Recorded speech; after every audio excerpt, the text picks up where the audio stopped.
Marhaba and welcome to Mondays with Manal. Today we're going to talk about one key action that's driven by a specific word that tends to have a negative connotation in workplaces and even in our personal lives.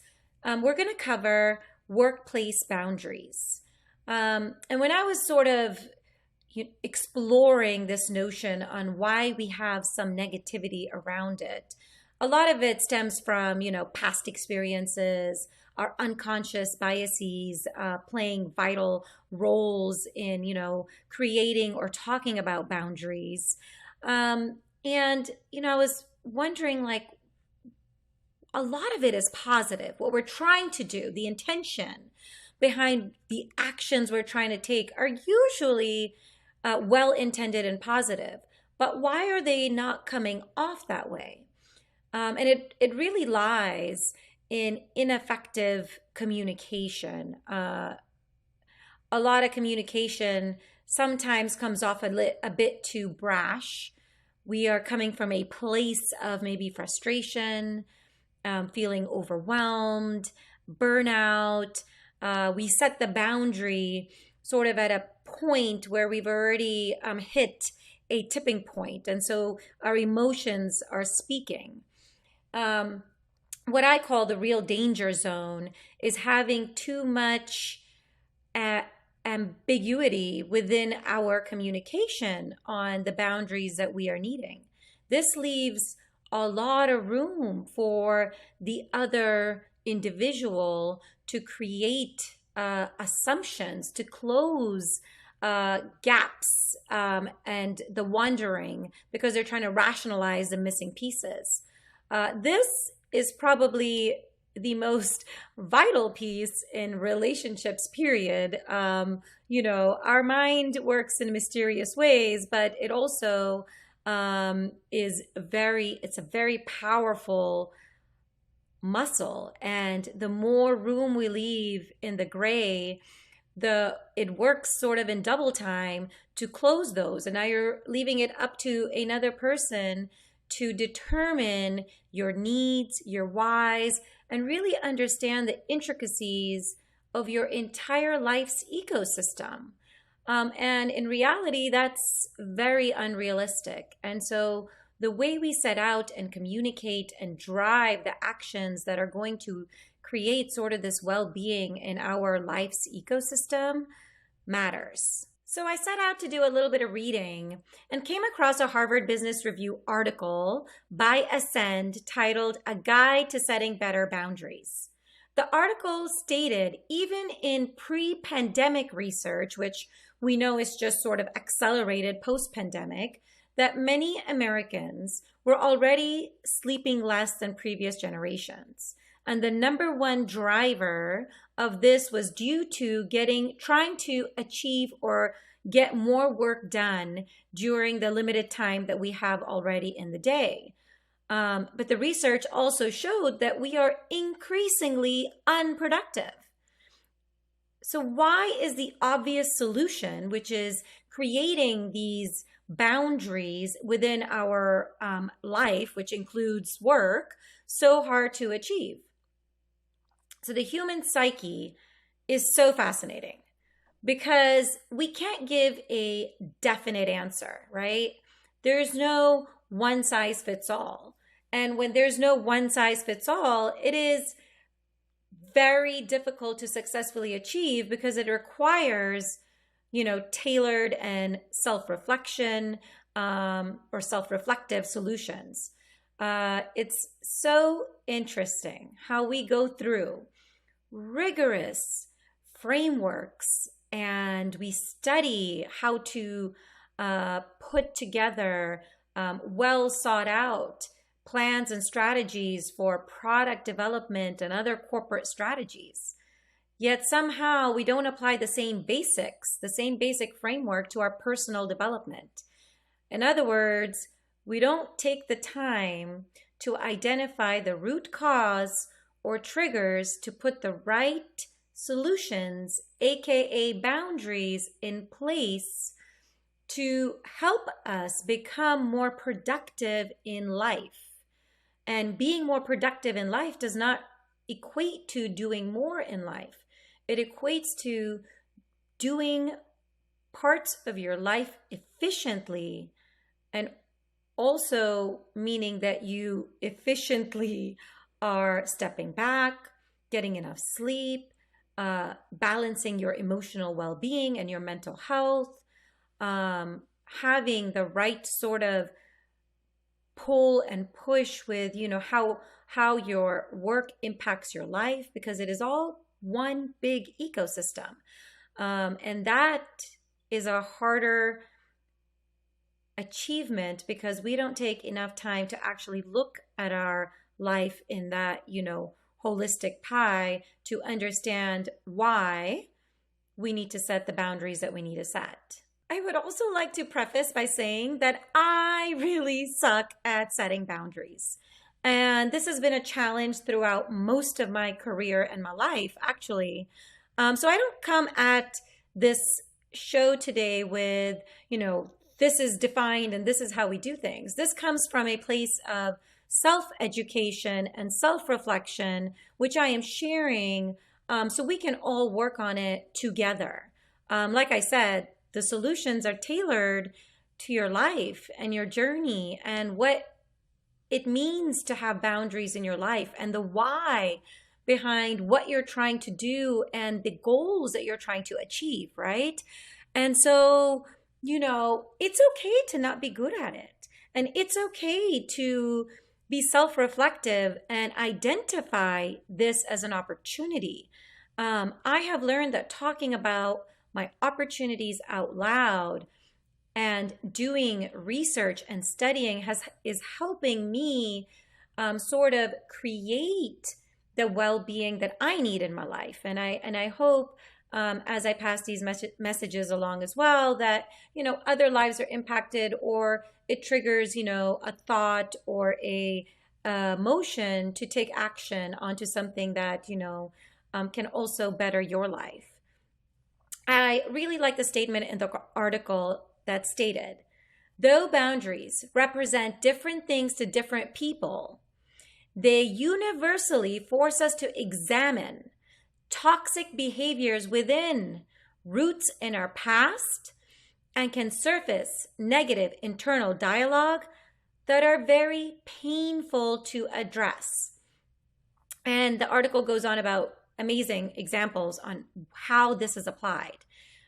If you are out there as a people pleaser, which is usually an insecurity that is most likely developed during childhood, you may have a hard time setting boundaries because you feel that you have to give in order to be worthy. In your unconscious state and biases, you have already brushed off boundaries as a viable solution. This is a very difficult self-reflection, and, it takes a lot of work. Many highly driven individuals, high achievers, people who have succeeded in many parts of their life, also see setting boundaries as a failure or an attack on their ego, and vice versa. If you have a feeling that you have not achieved enough in life, you may use boundary setting to reinforce negative self-talk.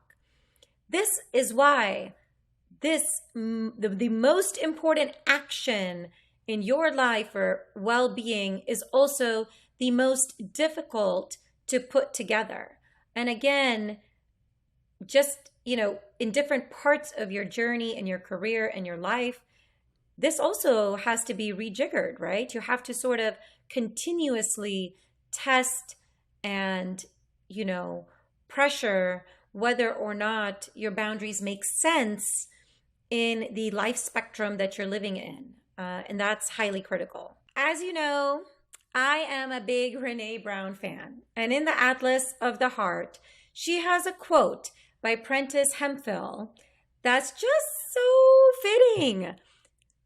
Boundaries are the distance at which I can love you and me simultaneously. Now apply this to different parts of work and life where you need to set boundaries. The HBR article also states that boundaries are all about who we give power to. They focus us to analyze why we may not give ourselves permission to work and live in a way we feel is best for our well-being. So ask yourself, who is deciding your life, your schedule, your workload? Boundaries allow us to decide when, how, and the choice of if we give this power away. I get that sometimes we are in situations where things are out of our control, but we are also making a choice to accept the outcome at that moment in time. We always have a choice.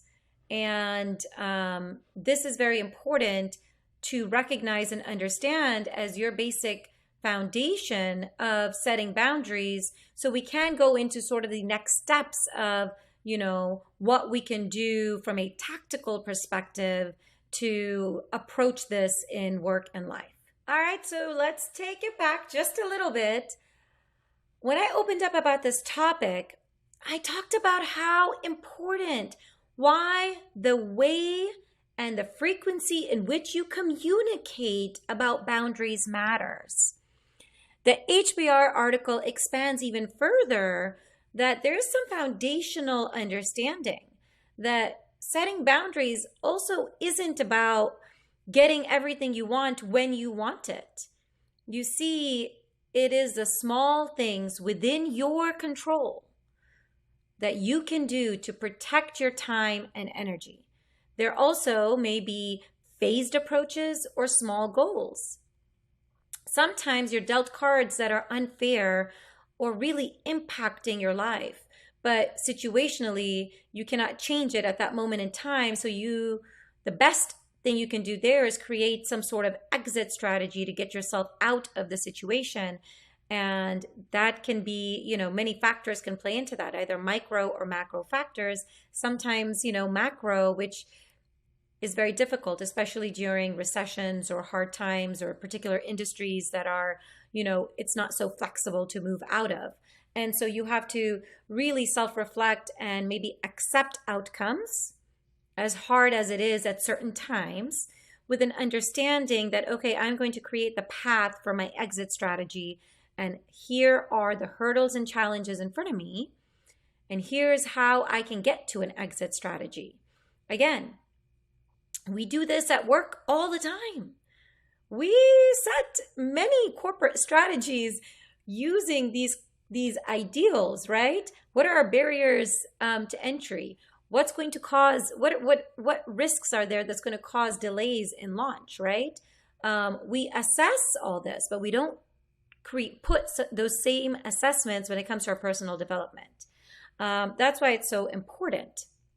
It's so important. And again, I just want to reiterate, it's also important just foundationally to understand that you cannot expect others to understand your life. It is so important for self-realization, self-analyzation, and then application that is appropriate within the communication that is required. You have to understand your life at that moment in time and where you want to go. All right, now that we are all in our fields just a little bit and self-reflecting, we've defined what boundaries are. We've talked about some of the biases and sort of negative, talk around boundaries. We want to try to eliminate those unconscious biases, right, when creating objective and strategic go-forward solutions.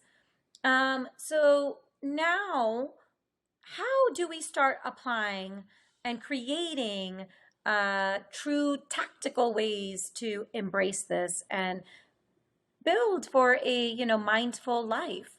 HBR has laid out that the first thing we need to do is identify two key areas when it comes to boundaries.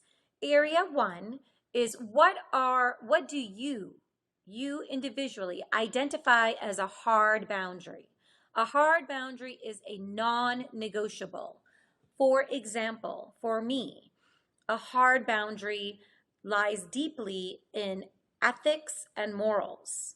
And I will leave a career and a job if that is compromised. That is a non-negotiable for me. Then the second piece is identifying, after you identify your sort of non-negotiables, is identifying your soft boundaries. These are your aspirations, right? Your wishes. And when you think about, these wishes, they could be small. Like you have a hard, or I'll say that again, a soft boundary that at Fridays you'd like to cut off by 5 p.m. Now, you may be in a new line of business. It may take, up to 3 months to get to, your, aspiration. And now that you know that that is a trigger point in your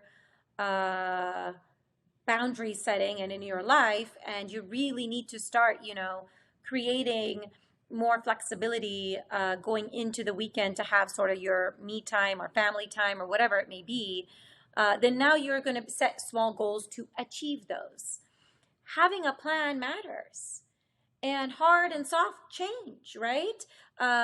Depending on what phase and mode you are in your career and life. So step number one, go ahead and start, really identifying your hard versus your soft boundaries. You got your hard, non-negotiable boundaries. You have your soft, aspirational boundaries. And you want to make sure it fits in the life that you are seeking. So the article talks about determining your top priorities for life, right? Because that includes work. It's part of your ecosystem. Ask yourself, what are the 1 or 2 things you are trying to get out of your personal life and your professional life? A good tip from HBR was to figure out what you can't live without versus what you wish for. This helps create a little more clarity around hard and soft boundaries that you need to set. This part I love the most because this was totally challenging for me, I have to admit. So, I struggled with setting these hard and soft boundaries a little bit. I was blank probably for a whole week before, the juices started flowing. But the article goes into, if this is challenging, right, then use a visualizing exercise. See, many of us realize what we want after a major change in our life or setback in our life, right? But why not play out situations that are drastic and truly self-reflect on how you would react and how you would feel if certain things happened in your life? Imagine, if it is no longer possible, what would you do? Like, play out scenarios. If you were to get laid off, if you are forced to move away out of your comfort zone or where you live, or if you go through a life change, like a relationship change, a divorce, a breakup, or if you're forced to change careers, what would you do next? It's a great visualizing exercise, right? Because as you're going through this, it talks about putting together how you feel about certain situations. Like, what would you do next? What would you miss? What would you not miss? What made you excited about this drastic life change? What saddens you, right? And this is when you're going to start realizing where you need to start placing boundaries. That's a great visualizing exercise that you can do for yourself. And, if you are struggling sort of figuring out what those hard and soft boundaries are, then this is a great sort of way to do that. Now, just because you went through the exercise and you put what's, your hard and soft boundary, that also doesn't mean what you may think is a hard and soft boundary at a given time is the right boundary, right? Usually, we always revert back to past experiences, and we may think we have set the boundary that we need, right? That's okay. That's why you test it, right? It is okay. I am here to say it is okay. Test the boundary. It may not work. If it doesn't, it's okay. It's your life. Call the audible, make the change, right? Pivot back. Testing, reflecting, continuous testing, pressure testing, reflecting is important. There's nothing wrong with that. Life is a journey, and we should be okay having trials and errors. That is when you know you are growing and you are evolving. We are going to roll into my pick of the week. But before we do, I have a little disclaimer. So I get a lot of, at times, colorful commentary back on my shows. Some strong opinions, which I love, by the way. I think it's important for us to embrace other opinions and perspectives. It also helps you identify if your perspective really makes sense, or should you change course, or think a little bit outside of where you have been thinking about certain things. But sometimes they're very just blatant and about just personal opinions and feelings about the show, which I also love. One a lot of questions that I get or comments that I get is, you're making these picks and you're paid to do so. I do want to state that my podcast and my show is not sponsored, and I do not have any revenue generating from it. Today, we're in May 2023, if you're listening to this at any given time. And I would not be sitting in my makeshift corridor studio here if that was the case. If you're watching this now, you know what my surrounding is. But my pick of the week this week is also my podcast of the week. So I'm so excited to introduce to you the amazing Drew Dillon. He's a product strategist, consultant. He has such valuable insight on product development and commercialization, as well as just expert tips on scaling and growing your business. He's a total champion of tackling challenges head on. With the perfect sort of balance of technical know-hows and emotional intelligence, I think he's a great asset to many firms who are looking for a little more sort of strategic output on their product development, execution, planning. And so definitely check out Drew Dillon. I'm going to link his page below and listen to the session. I'm also going to link the podcast session. It's an incredible session, and let's totally power up together on this one. My friends, I want to leave us with a quote from the Atlas of the Heart, which, I've been reading recently, so I'm a little, obsessed. I think it's totally fitting with everything we've talked about today.